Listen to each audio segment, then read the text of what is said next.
Good afternoon from Bali, everyone. It's Anifa Menon from hearthealthbrainhealth.com, encouraging healthy grieving and mindful actions. Today, I thought I'd talk about one of my favorite subjects, which is love, and I named this one Unconditional Love.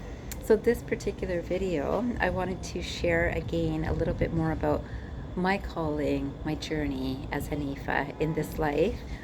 And as I've mentioned before, I definitely get or have had visions that come to me. And today I wanted to share another vision to share with you how even when some vision arrives to the mind, it's like an insight.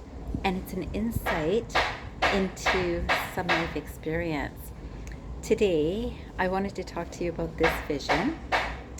This vision I had was about, I was in this space. I don't know what this space was, but today I can say that it felt like a different realm. And I guess even when I was receiving this, I knew I was in a different realm. I'm not on earth, but I'm somewhere.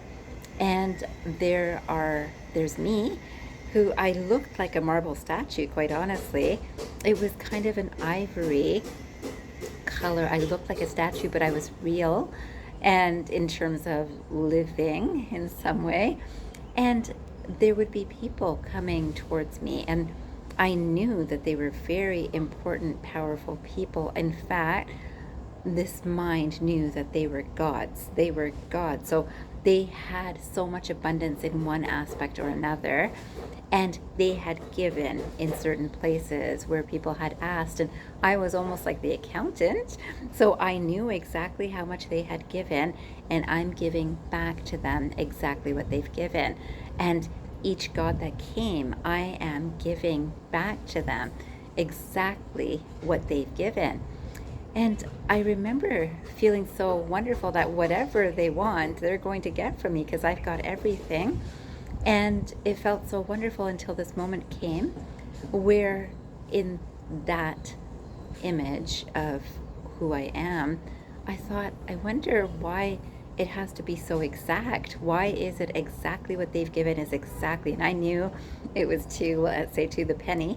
I knew exactly this is exactly what they get. This is exactly what they've given is exactly what they get back. And felt very nice. And I remember I was very confused in that moment when I had that awareness. And I remember thinking, where am I? And so I actually said it. I could actually hear myself saying those words, where am I?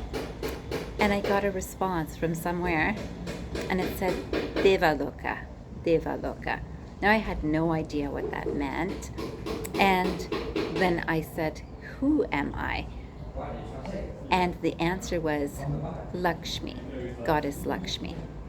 And when I came out of that vision, I had to ask, what exactly does this mean? What is Devaloka and what is goddess Lakshmi? And so I looked it up, and that is what actually allowed me to understand a lot more about Hinduism.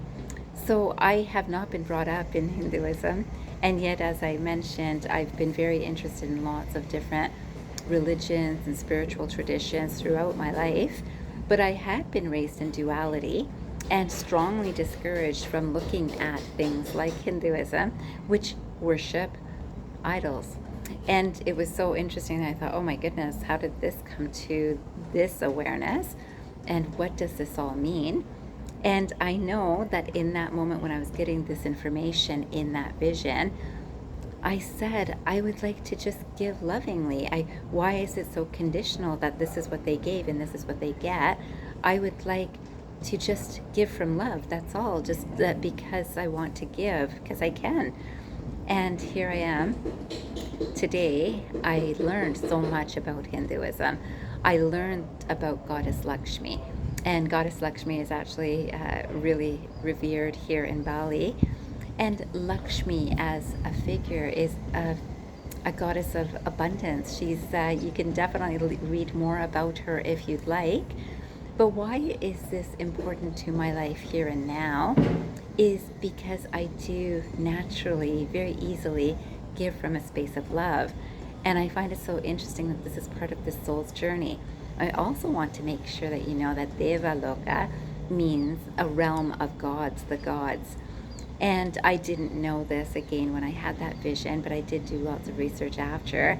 And the vision of Lakshmi, the only reason I found out that it really matched is that figure that I actually found an image that looked very much like the image I was. Now remember, gods and goddesses are made into various forms here on earth through different countries, I guess. Different communities will make the image in a particular way. I like to think of love. I think that's very central to the energy that is a divine energy that flows to us and can flow through us when we're consciously aware. Now, when I became consciously aware, do you know how much easier it is to feel I have all of the love? And who stops us from love? And this is the things a lot of people get into the space of, well, they gave this, so I give this. So because I had this vision, I believe this soul already knew this. I've never been very transactional, that because you gave me $5, I give you $5 back. It's always been, what do you need that I can give? Now, if a person really needs their $5 back, I'll definitely give that $5. Yet that whole idea of what is it that I have that I can share. So sometimes people stop themselves from giving in various ways. Now, what you have to give is different than what I have to give. And we all have love. So this unconditional love, what is it? What can it be shared as? An unconditional acceptance of someone's habit that you don't like or I don't like. An unconditional time that, and I know I did this through practice, that if I did not have a client after the client I was working with, they always got much more time. And it was unconditional. It wasn't the, well, now you've been here for 2 hours.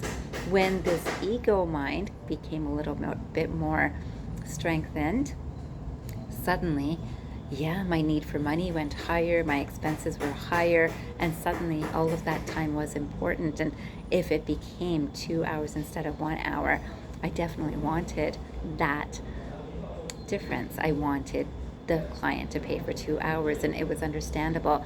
I started saying to clients that, you know, if we go over 15 minutes, and even though I've got spare time, I'll have to charge you for another hour. And people did stay in line in that time.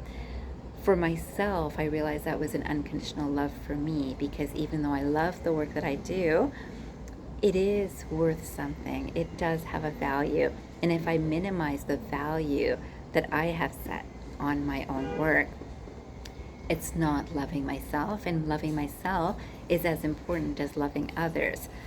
Now, those of us that are generous with our time, our energy, our money, often have less ease in realizing that we need the love too.